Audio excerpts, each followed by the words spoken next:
On a Tuesday morning in late September of 2019, Maren Dykstra stood at the edge of her grandfather's clover field in Sauk County, Wisconsin, and counted dead bees. Not dozens, not hundreds, thousands. They were scattered across the white clover like ash after a fire. Still, weightless, wrong. The hum that had lived in that field every waking hour of every summer since Maren was 4 years old was gone, replaced by something she had never heard in that place before. Silence, the kind that doesn't feel like quiet, the kind that feels like an absence. She was 22 years old. She had 12 hives, and in the space of a single night, a neighbor's aerial spray application had drifted across the property line and taken all of them. The neighbor's insurance company would call it an act of weather. The county extension office would call it an unfortunate incident. The equipment dealer in Baraboo who sold the neighbor his spray rig would say nothing at all. Maren Dykstra called it what it was. She called it the beginning. Let me tell you about Sauk County, Wisconsin, because you need to understand the place before you can understand the woman. Sauk County sits in the south-central part of the state, where the flat glacial till of the upper Midwest begins to fold and wrinkle into the driftless area, a region of ridgelines and coulees and river valleys that the last glaciers somehow missed, leaving behind a landscape that looks older than everything around it. The farms there are not the vast, treeless operations of central Iowa or western Kansas. They are smaller, hillier, bounded by woodlots and creek beds, and the kind of fence rows that have been growing in the same place for 150 years. People in Sauk County grow corn. They grow soybeans. They grow dairy cattle and market hogs, and, in the river bottoms, some of the best sweet corn in the state. What they do not typically grow in any serious commercial quantity is specialty crops, flowers, herbs, seed stock, the kinds of things that require pollination services, careful hand management, and a market relationship that extends beyond the local grain elevator. That was not how it had always been. Let me tell you about Gerhard Dykstra, because you need to understand the grandfather before you can understand the granddaughter. Gerhard Dykstra had come to Sauk County from a Dutch Reformed farming community in Sheboygan County in 1961, 24 years old, and carrying two things: a second-hand Ford tractor and a set of convictions about the land that he had inherited from his own father and would spend the next 6 decades proving out. He bought 80 acres on a south-facing slope above the Baraboo River, paid for it in 12 years, and spent the rest of his life learning it the way a man learns a language. Not from a book, but from daily use, from mistakes, from the slow accumulation of knowing that comes only from staying in one place long enough to see what it does in every kind of year. Gerhard kept bees. He had kept bees since before he came to Sauk County, since his father had kept bees in Sheboygan County, since his grandfather had kept bees in the Netherlands before the war. The hives sat on the south edge of the clover field, 12 of them in Gerhard's prime, sometimes as many as 16, and they were not incidental to the farm. They were central to it. The clover fed the bees. The bees pollinated the clover. The clover fixed nitrogen into the soil and fed the dairy heifers Gerhard ran on the back 40. The heifers produced manure that went back into the pasture. Nothing was wasted. Nothing was disconnected. The farm worked the way a farm is supposed to work, which is to say, it worked the way a living thing works. In cycles, in relationships, in the kind of patient interdependence that doesn't announce itself but simply continues. Gerhard died in the winter of 2014, a month after his 77th birthday. He left the farm to his son, Peter Dijkstra, who was a good man and a careful farmer, but who had spent 20 years watching the neighbors consolidate and expand and shift toward commodity corn and beans, and who had, gradually and without quite deciding to, followed them part way down that road. Peter kept the bees because his father had kept the bees. He kept them the way you keep a photograph, with genuine affection and not quite enough attention. By the time Myron came back from the University of Wisconsin-Madison in the spring of 2019 with a degree in agricultural science and a head full of ideas, the hives had dwindled to 12 and the clover field had shrunk to 11 acres, and the farm was producing adequate yields on its corn ground and losing money slowly, the way farms in Sauk County had been losing money slowly for the better part of a decade. Myron was 22 years old. She had her grandfather's eyes and her grandfather's stubbornness and, it would turn out, her grandfather's understanding of how a farm is supposed to work. Let me tell you about what Myron Dijkstra proposed, because the proposal matters as much as the outcome. She came home in May of 2019 with a plan she had been building since her junior year, when a professor named Dr. Annika Sorensen, a Swedish-born agricultural economist who had spent 15 years studying diversified small farm systems in the upper Midwest, had assigned her a semester-long project on pollination economics and watched her turn it into something that went well beyond the assignment. The plan had 4 parts. First, expand the apiary back to Gerhard's original scale, somewhere between 14 and 20 hives, and manage them not as a hobby but as a commercial operation, selling raw honey, comb honey, and beeswax products through a combination of farmers markets, a farm direct subscription model, and wholesale accounts with specialty grocers in Madison and Milwaukee. Second, convert the 11-acre clover field to a managed pollinator habitat, a mix of red clover, white clover, phacelia, borage, and native wildflowers selected for sequential bloom from April through October, extending the productive forage season by roughly 6 weeks on either end compared to a single-species clover stand.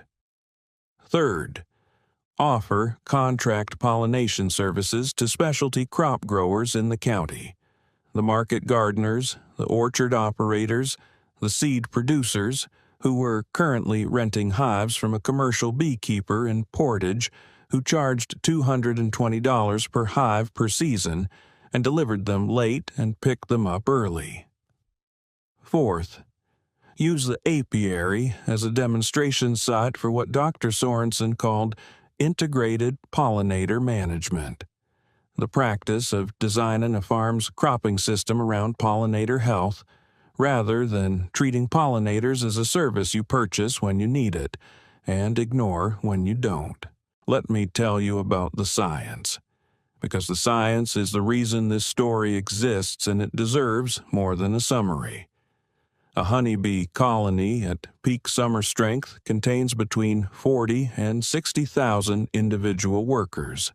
Each worker forages a radius of roughly 2 to 3 miles from the hive, visiting between 50 and 100 flowers per foraging trip and making somewhere between 10 and 15 trips per day in good weather.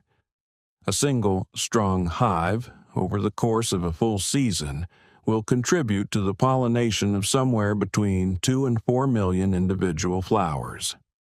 The economic value of that work, measured in the yield improvement it produces in pollination-dependent crops, is not small. The USDA estimated in 2017 that managed honeybee pollination contributes between $15 and $20 billion annually to U.S. agricultural production. In Wisconsin alone, the figure runs to hundreds of millions of dollars when you include the indirect effects on fruit, vegetable, and seed crop yields. What Dr. Sorensen had taught Myron, and what the research literature supported in study after study from the University of Minnesota, Cornell, and the Rodale Institute was that the difference between a colony managed in a rich, diverse forage landscape and a colony managed in a monoculture landscape was not marginal. It was fundamental. Colonies in diverse forage environments showed higher winter survival rates, in some studies 40 to 60% higher. They showed lower varroa mite loads, better spring buildup, stronger peak populations, and higher honey yields. The reason was nutritional.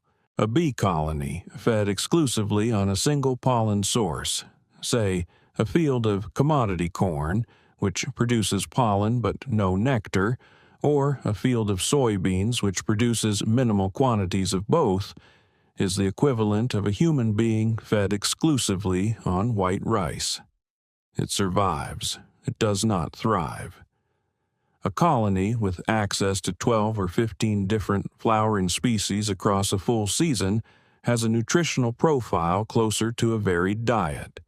More amino acids, more micronutrients, more of the compounds that support immune function and brood development. Marin had run the numbers. On the Dextra farms existing 11 acres of clover, a well-managed apiary of 16 hives could produce somewhere between 900 and 1,200 pounds of raw honey per season, depending on the year. At the retail price point she had researched, $18 to $22 per pound for high-quality raw clover and wildflower honey sold direct. That was somewhere between $16,000 and $26,000 in gross revenue from honey alone, before wax products and before pollination services. Pollination contracts at $160 per hive, 40% below the portage competitor's rate, across a fleet of 16 hives placed at 4 or 5 specialty crop operations in the county, would add another $10,000 to $12,000 per season. The total picture, if the operation reached full scale in 3 years, was somewhere between $25,000 and $38,000 in annual gross revenue from ground that was currently producing approximately $4,000 per year in hay sales. She brought this to the kitchen table on a Sunday evening in late May. She had a 3-ring binder.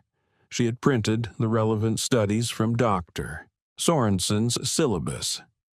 She had a spreadsheet she had built herself, with 3 scenarios, conservative, moderate, and optimistic, and she walked her father through all 3.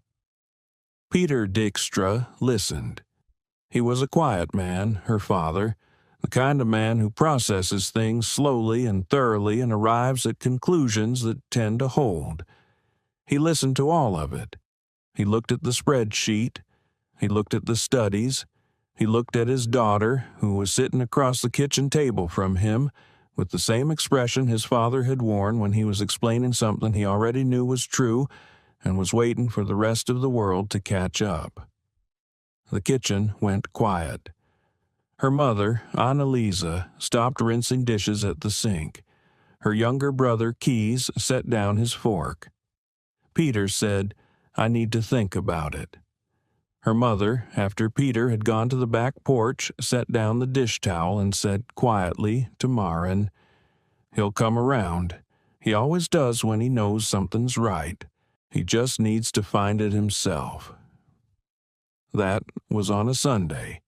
By Wednesday, Peter had said yes to 11 acres of pollinator habitat and yes to expanding the apiary to 14 hives to start, and no to the pollination contracts for the first season, because he wanted to see what the bees did before he started making promises to the neighbors. It was a beginning.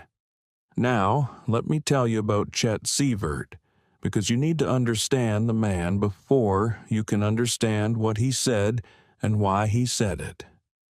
Chester Sievert had been the senior sales representative at Baraboo Agricultural Supply for 19 years. He was 53 years old, with a handshake like a hydraulic press and a memory for equipment specifications that was genuinely impressive, and a certainty about how farming worked in Sauk County that had been forged in 19 years of selling to the people who did it, and had calcified, somewhere along the way, into something that looked like knowledge but was actually its absence. Chet held court at the co-op counter on Thursday mornings the way some men hold court at a diner booth, with the comfortable authority of someone who has been right often enough in small things to believe he is right in large ones. He knew crop prices. He knew equipment financing.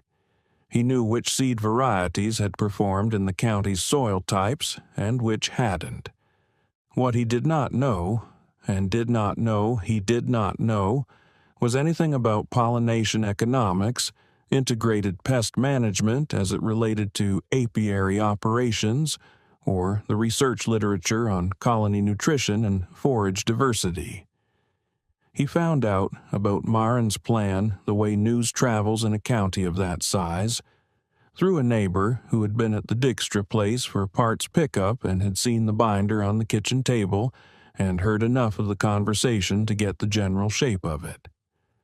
By the following Thursday, Chet Sievert had an opinion. Marin heard it second-hand first from her brother Keys, who had been at the co-op for a bag of mineral supplement and had stood at the far end of the counter while Chet explained to 3 other farmers, including Dale Hodges, who farmed the 480 acres adjacent to the Dykstra place, that the Dykstra girl had come home from college with some idea about turning the farm into a bee operation, which was the kind of thing that sounded good in a classroom and worked out about as well as you'd expect when it met actual Wisconsin weather. Keys said that Chet had laughed. Not meanly, exactly. More the way a man laughs when he hears something he finds genuinely implausible. The laugh of someone who cannot quite believe the subject is being raised seriously. He'd said something to the effect that bees were fine for a hobby and fine for a man like old Gerhard who didn't need them to pay the bills, but that running a commercial apiary on 11 acres in Sauk County as your primary income strategy was like trying to heat the house by leaving the oven on. It might feel like it was doing something, it wasn't going to get you through February. Marin heard this and said nothing. She heard it directly, a week later, when she went to Baraboo Agricultural Supply for a 200-pound order of Phacelia and barrage seed. Chet was behind the counter. He knew who she was. He had known her since she was small enough to sit in the front seat of her grandfather's truck without her feet touching the floor. He was not unkind. He was something worse than unkind. He was dismissive in the way that assumes it is doing you a favor. He said he hoped the bee project worked out. He said it the way you say you hope the weather holds for someone's outdoor wedding, with genuine goodwill and no real expectation. He said that if she ever wanted to talk about what the corn ground could do with the right seed selection and a soil amendment program, he'd be happy to sit down with her and her father. He said that sometimes the best thing a young person can do when they come back from school is figure out which ideas are worth keeping and which ones are better left in the classroom. Marin looked at him for a moment. She said that she appreciated that. She said that the Phacelia was for a managed pollinator habitat on 11 acres that was going to support a 16-hive commercial apiary, and that she had the agronomic data on sequential bloom timing and nutritional forage diversity if he was interested, and that she would be back in the spring for another order when she expanded the habitat to the south fence line. The silence lasted about 2 seconds. Then Chet Sievert smiled. Not a mean smile, but a patient one, the kind that says I've seen this before, and said that sounded like quite a project. She paid for her seed and left. Let me tell you about the summer of 2019, because the summer of 2019 was when Marin Dykstra began to build something that nobody in Sauk County was watching closely enough to understand. She planted the habitat in late May, working the 11 acres herself with a rented no-till drill and a seeding plan she had designed with Dr. Sorensen's guidance over a series of email exchanges that spring. The mix was 14 species, 2 varieties of red clover, white Dutch clover, crimson clover, Phacelia tanicetifolia, borage, anise hyssop, wild bergamot, purple coneflower, black-eyed Susan, native goldenrod, lacy Phacelia, sweet alyssum, and a nurse crop of oats to hold the soil while the perennials established. The bloom sequence was designed so that something would be flowering from the second week of April through the first hard frost, with peak diversity, 8 or 9 species simultaneously in flower from mid-June through late August. She expanded the apiary from 12 hives to 14 that spring, sourcing 2 new packages from a reputable breeder in Dane County, who was working with a Varroa-resistant stock developed through a Minnesota hygienic breeding program. She set up a monitoring protocol, weekly hive inspections with standardized records of brood pattern, population estimate, honey stores, and Varroa mite wash counts, and she kept a notebook, a green hardcover composition book with entries for every hive on every inspection date. By the end of July, the habitat was in full bloom, and the hives were doing something she had expected in theory, but that still moved her when she saw it in practice. They were expanding. The brood boxes were full.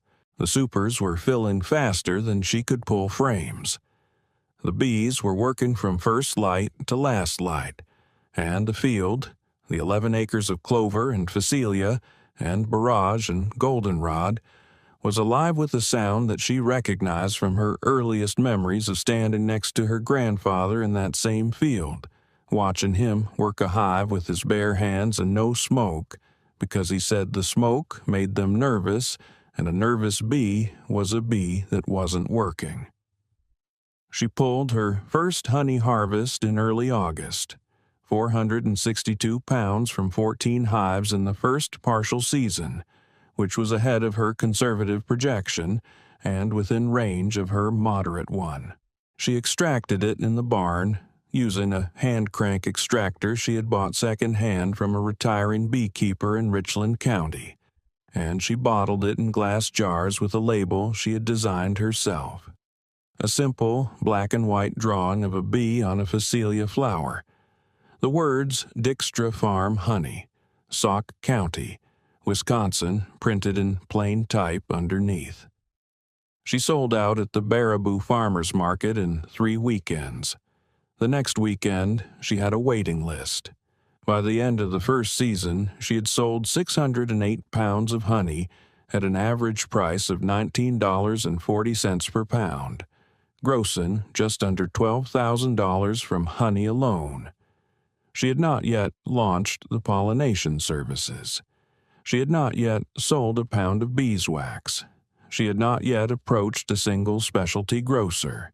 She was ahead of schedule. Peter Dijkstra said nothing dramatic when she showed him the numbers. He looked at the ledger for a long time. He said, "That's more than the hay made in 3 years." He went back to reading his Farm Bureau newsletter. Her mother looked at her across the table and smiled. "Let me tell you about the winter of 2019 and the spring of 2020, because that is when things changed in ways that nobody had planned for and that turned out to matter more than anything Maren had designed."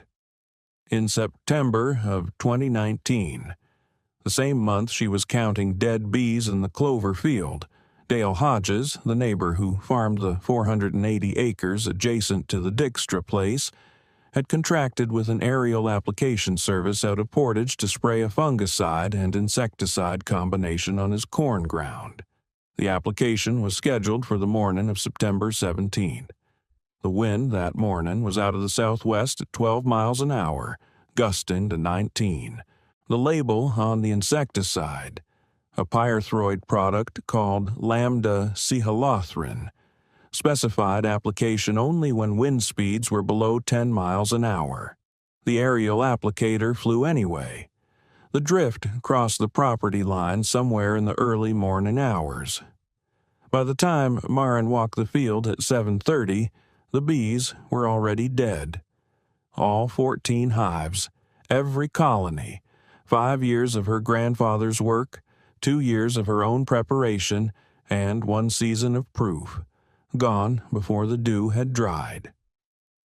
She filed a complaint with the Wisconsin Department of Agriculture, Trade, and Consumer Protection. She documented the dead colonies with photographs, GPS coordinates, and a written record of wind speed data pulled from the nearest NOAA weather station, which was 4 miles away and had recorded sustained winds of 13 miles an hour and gusts to 21 at the time of the application. She submitted samples of dead bees to the University of Wisconsin Insect Diagnostic Lab. The lab confirmed pyrethroid exposure. The DATCP investigator confirmed the drift. The aerial applicator's insurance carrier offered her $4,000. 14 colonies, a season of honey revenue, 2 years of careful breeding work on the colony genetics. $4,000. She said no. She hired an attorney in Madison who specialized in agricultural nuisance cases. The case would take 14 months to resolve. When it did, the settlement was not public. What is public is that Maren Dykstra replanted her apiary in the spring of 2020 with 16 hives instead of 14, sourced from 3 different breeders, and that she used part of the settlement to install a drift buffer, a 120-foot windbreak of mixed native shrubs along the property line adjacent to the Hodges ground, that she designed herself using a windbreak planning guide from the USDA Natural Resources Conservation Service.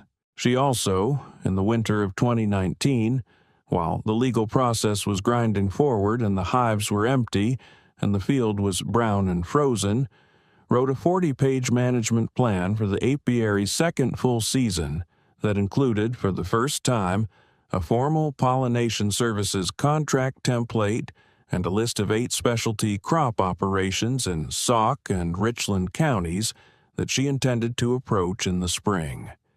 She was not done. She was just getting started. Let me tell you about the spring and summer of 2020, because 2020 was the year the story got complicated in ways that nobody in Sauk County had anticipated, and that turned out to be exactly the kind of test that separates a plan from a real thing.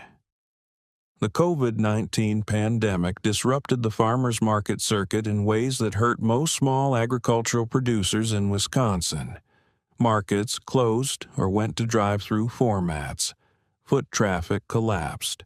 The retail honey market softened as consumer spending tightened and discretionary purchases dried up. Maren had anticipated exactly none of this. What she had, that most of the other small producers did not, was the Farm Direct subscription model she had built the previous fall. 47 households in Sauk, Dane, and Richland counties who had signed up for a seasonal honey subscription, paying in advance for 6 pounds of honey delivered in 3 installments across the season. When the farmers' markets went dark, the subscription customers kept paying.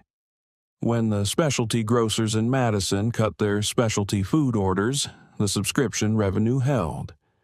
And when the pollination contracts she had signed with 3 specialty crop operations in the county, a market garden in Reedsburg, an apple orchard in Spring Green, and a seed stock operation in Plain, came due for spring delivery, she delivered on them. $160 per hive, 16 hives across 3 sites, for a total of $2,560 in pollination revenue that she had never had before. The 2020 honey harvest came in at 941 pounds from 16 hives, her best yield per hive to date, and a figure that her original moderate projection had estimated would take until year 3 to reach. She sold 812 pounds at an average of $20.15 per pound. She sold the remainder in bulk to a specialty food distributor in Milwaukee at $12 per pound. Total honey revenue, $17,181. Pollination services, $2,560. Beeswax products, candles and lip balm she had started making in the barn kitchen over the winter, added another $1,400. Total gross revenue from the apiary operation in 2020, $21,141. From 16 hives on 11 acres. The corn ground on the Dijkstra farm, 62 acres of it, managed with the same inputs and the same seed program that Peter had been running for 6 years. Grossed $19,400 in 2020 at that year's corn price. From 62 acres. Peter Dijkstra looked at those two numbers for a long time. He did not say anything dramatic. He said, "You're doing better per acre than I am." He said it the way a man says something that is true and that he has been watching become true for long enough that it is no longer a surprise, just a fact that needs to be acknowledged. He said, "What do you need for next year?" She said she needed permission to convert the 3 acres of marginal ground along the east fence line. Ground that had been producing 30% below average corn yields for as long as anyone could remember, because the soil there was thin and the drainage was poor, to additional pollinator habitat. She said she wanted to expand the apiary to 20 hives by the end of 2021. She said she wanted to add 2 more pollination contracts in the spring. Peter said, "You decide the east acres. Let me know what you need for the hives." Now let me pause here and ask you something, because this is the part of the story where it would be easy to think that what Maren Dijkstra was doing was simply smart business. And it was. But it was something else too. Something that her grandfather had understood and that she had learned from him without either of them ever quite putting it into words. Gerhard Dijkstra had kept bees for the same reason he had kept the clover field and the dairy heifers and the fence rows full of wild bergamot and goldenrod. Not because each individual piece was the most profitable thing he could do with that acre or that hour, but because a farm that is built on relationships between the bees and the flowers, between the flowers and the soil, between the soil and the cattle, between the cattle and the farm, is a farm that does not fail in a single bad year the way a farm built on a single relationship can fail. The clover fixed nitrogen, which fed the heifers, which produced manure, which fed the clover, which fed the bees, which pollinated the clover. You could not pull one piece out without affecting the others. That was not an accident. That was a design. What Maren had done was take that design and make it legible, put numbers on it, put research behind it, put a market structure around it, so that it could survive in a world that required farms to justify themselves in dollars per acre rather than in the kind of patient interdependence that doesn't show up on a balance sheet until you've been doing it for 30 years. Chet Sievert had not been watching any of this. Let me tell you about the summer of 2021, because the summer of 2021 was when the drought came and the story stopped being about one farm. The drought of 2021 was not a Dust Bowl drought. It was not the kind of event that makes the national news and generates federal disaster declarations and brings senators to the county fair to shake hands with suffering farmers. It was the quieter, more insidious kind. A dry spring followed by a dry June, followed by a July that delivered less than 2 inches of rain across most of Sauk County, when the average was closer to 4.5. The corn went into tassel stress. The soybeans set fewer pods than the plants had budgeted for. The pastures went brown in the second week of July and stayed brown through the end of August. Dale Hodges, farming 480 acres of corn and soybeans adjacent to the Dykstra place, lost 38% of his projected corn yield and 22% of his soybean yield. His crop insurance covered some of it. It did not cover all of it. By August, he was looking at a year that would cost him somewhere between $40,000 and $60,000 in lost revenue, depending on how the final yields came in and where the basis settled. The market gardeners in the county had a worse year than that, because vegetables have less drought tolerance than grain crops, and because the specialty food market had already been stressed by 2 years of pandemic disruption. 3 of the 4 orchard operations in the county reported their worst fruit set in a decade. The seed stock growers, who needed reliable pollination to produce viable seed, were looking at germination rates that would fail quality standards. On the Dykstra farm, the pollinator habitat did something that Maren had read about in Dr. Sorensen's research but had not fully expected to see at this scale, in this county, in this specific dry year. It held. The deep-rooted perennial species in the habitat mix, the wild bergamot, the purple coneflower, the native goldenrod, the anise hyssop, had root systems that reached 18 to 24 inches into the soil profile, accessing moisture that the annual crops around them could not reach. They did not bloom as exuberantly as they had in a wet year. But they bloomed.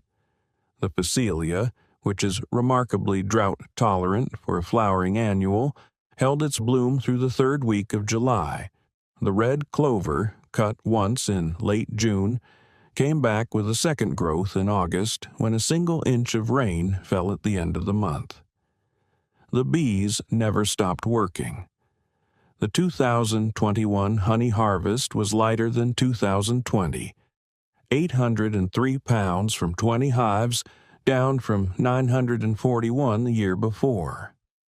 But the per-hive yield was still well above the county average for the few other beekeepers operating in the area, most of whom reported summer losses of 30 to 40% of their colonies due to the combination of drought stress and the varroa mite pressure that tends to spike in years when colonies are nutritionally compromised.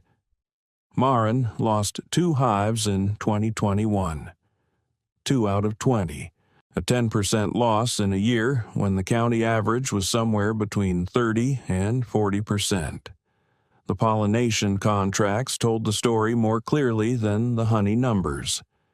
The apple orchard in Spring Green that had contracted with Maren for 6 hives reported a fruit set that was 63% higher than the county average for the year. Not because Maren's bees were magical, but because they were healthy and numerous and working a full season from a nutritionally complete forage base, which meant they were still strong and populous in the critical early bloom window in late April and early May, when most commercial colonies, trucked in from out of county, were still building up from winter. The seed stock grower in Plain reported germination rates that met quality standards when most of his neighbors' seed crops did not. The numbers were not secret. They traveled the way numbers travel in a small county, through conversations at the co-op, through the extension agent's newsletter, through the kind of informal accounting that farmers do when they are trying to understand why one operation had a different year than everyone around it. By September of 2021, people were driving past the Dykstra place on the county road and slowing down to look at the habitat field, which was in its late-season goldenrod bloom, a wash of yellow against the brown of the surrounding corn stubble that was visible from a quarter-mile away. Chet Sievert drove past it twice that fall. He did not stop. Let me tell you about what happened in the winter of 2021 and the spring of 2022. because this is the part of the story that the people who had been watching from the county road were not prepared for. The extension agent for Sauk County, a woman named Patricia Rasmussen, who had been in the job for 11 years and who had watched the drought of 2021 with the same careful attention she brought to everything, called Maren in November and asked if she would be willing to present her operation at the county's annual Agricultural Innovation Forum in February. The forum was held every year at the fairgrounds in Baraboo, in the meeting hall that smelled of old wood and livestock and the particular institutional coffee that has been served at agricultural meetings in Wisconsin since approximately 1953. Maren said yes. She spent 3 weeks preparing the presentation. She had 3 years of data: yield records, revenue records, hive inspection logs, pollination contract outcomes, forage bloom calendars, varroa mite wash counts across all 3 seasons. She had the comparison numbers from the 2021 drought year. She had the per-acre revenue comparison with the corn ground. She had Dr. Sorensen's research and the Minnesota and Cornell studies and the USDA pollination economics data. She organized it the way she organized everything, methodically, completely, with a clarity that came from knowing the material well enough to explain it simply. She presented for 40 minutes to a room of approximately 60 farmers, extension staff, and agricultural professionals. She used a projector and a laptop and a series of charts that she had made herself. She spoke without notes. She answered questions for 20 minutes after. Peter Dijkstra sat in the 3rd row. He had come without being asked. When she finished and the room applauded, not the polite, obligatory applause of an audience fulfilling a social contract, but the real kind, the kind that means something landed. He stood up. He was the only one standing. She saw him from the front of the room and had to look away. Chet Sievert was in the room. He had come because he came to the Agricultural Innovation Forum every year, because it was good for business and because he genuinely cared about the county's farming community in the way that a man can genuinely care about something and still be wrong about it. He sat in the back row. He listened to the whole presentation. He did not ask a question during the Q&A. He came to find her afterward, when the room was emptying out and people were refilling their coffee cups and forming the small clusters of conversation that follow a presentation that has given people something to think about. He waited until the crowd around her had thinned. He said her name. She turned around. He said, "That was a real good presentation." She said, "Thank you, Chet." He said, "I owe you an apology. I said some things a few years ago when you were getting started that weren't fair.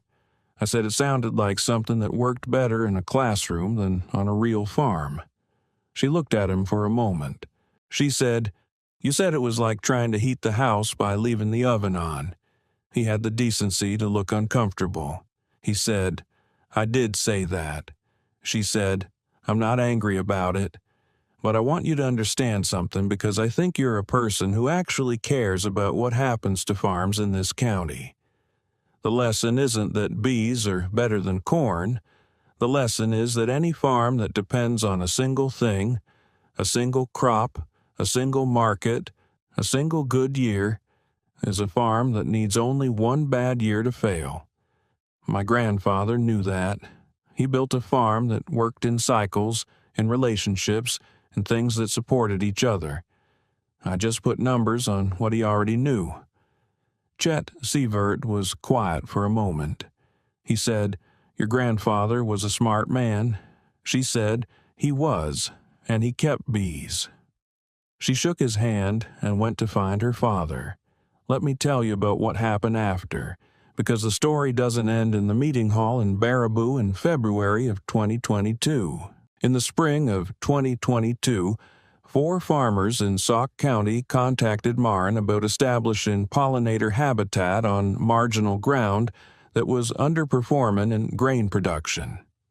She helped 2 of them design seeding plans, drawing on the same 14-species mix she had developed for the Dykstra farm and adapting it to their specific soil types and site conditions.